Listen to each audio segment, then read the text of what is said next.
Hi guys, it's Legionero back with another video. I first want to say welcome to all of my new subscribers. Thank you so much for subscribing to my channel and watching my videos. Today is week 6 of my weekly sewing recap. So this week I worked on Simplicity 1165 and I worked on View A, the pants. And I used this fabric that I got from Fine Fabrics. It's a stretch cotton sateen fabric and it has different shades of blue and also white in the fabric. It's a really beautiful fabric. It has nice body to it and it has a little bit of stretch, not that much stretch. So it was perfect for these pants. These are some great pants. You can dress them up, you can dress them down. I just decided to wear some flats with the pants and a white button-down shirt. So let me show you a picture. The pattern was very easy to sew. It's one of their easy to sew patterns. It has the front leg, the back leg, the waistband, and the pockets. And I especially like the pockets of the pants because instead of having to cut 4 pieces for the pocket, 2 of each, you actually only cut 2 pieces for the pocket. The pocket is made a little bit differently. Let me see if I can show you.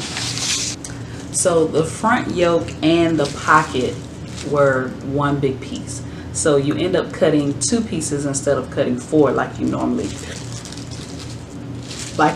would do for any other pattern. I found this pocket to be much easier to sew than normal pockets. Normal pockets aren't hard. It was just something about this pocket that I really enjoyed sewing. Really easy pattern to sew. Pattern instructions were very easy to follow. And this is a project that took me about an hour and a half to sew.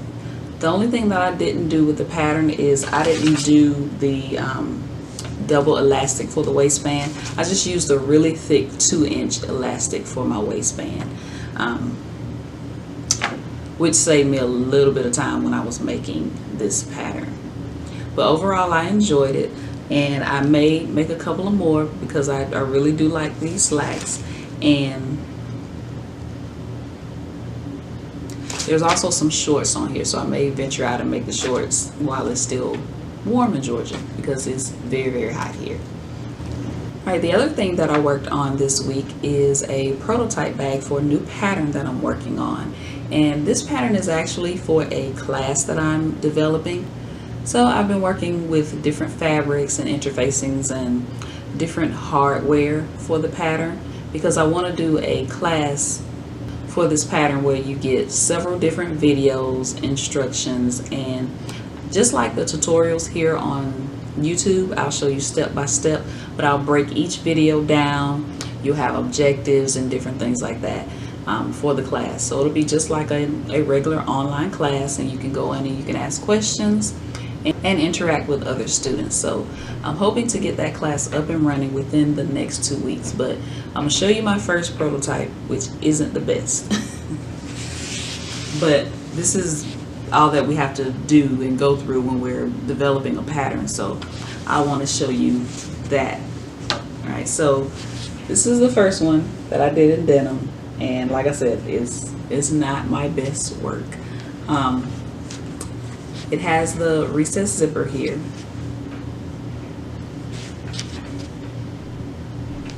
Alright, and I ended up shortening the facing on it, but I'll show you the second prototype, which you can get a better idea. The one thing that made this bag a no-go for me was the pocket. I felt like the pocket was too short. It wasn't high enough on the bag. And I also did a magnetic snap closure, which was fine, but it was something that I didn't include in the second prototype that I made.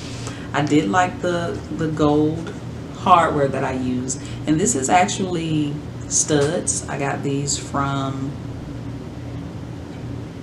Joann's, and instead of using rivets, because I know everyone doesn't have a press machine, or you may have a hand rivet machine, but I'm trying to make it easier, especially if you're a beginner and you want to make this bag. I wanted you to have access to something that was easy to install. So that's why I decided to go with studs instead of rivets for this project. But once I made it, the body of the bag was fine. I wanted to shorten the facing because the recessed zipper is so far down in the purse. So I wanted to change that and bring the pocket up a little bit. So I made some modifications to the pattern, and this is the second prototype, which I am absolutely in love with. I didn't do the magnetic snap for the front, but I did do the studs this time again, and I did some top stitching, so you all can see what it will look like with top stitching. Also did the recessed zipper. Like I said, I shortened the facing a little bit, and I think this is perfect. And you have your recessed zipper in there, and I used the separating zipper. All right, so when you open it up, I have plastic bags in here to give it a fuller body look because I was taking pictures of it. But you have the separating zipper, so when you unzip it, it separates, and you have your tabs here for your strap. And I did an adjustable strap, so it can be a shoulder bag or a crossbody bag, whichever you prefer. The back is just plain. On the inside, there is an inside zip pocket and slip pockets on the inside. Alright, but like I said, I am absolutely in love with this bag. And this is a fabric, this is an upholstery fabric. It feels like something that you would use for curtains that you would put up on your window. But I used the SF101 interfacing throughout the entire bag, and it was perfect. It wasn't too big and bulky.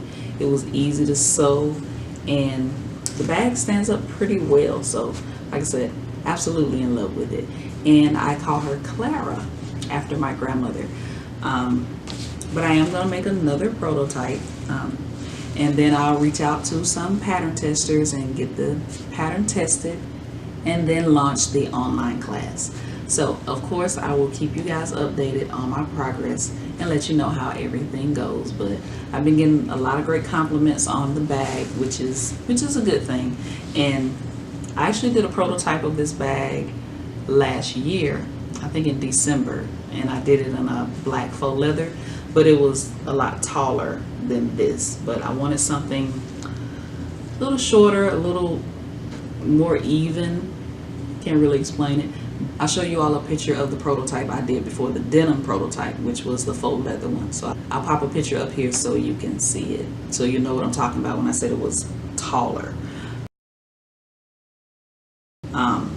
But I think this one was perfect. And you see the bottom here. Okay. So for the upcoming week, I'll just work on another prototype of the bag and try to perfect some of the imperfections, like the recessed zipper. I learned another method for the recessed zipper. I think I talked about that with the Tina bag last week. But anyway, that's everything that I worked on this week. Let me know what you think about the bag, Clara. And also let me know if you have ever made Simplicity 1165. So that's it for this week. If you like this video, click the thumbs up button, and I'll see you for week 7 next week.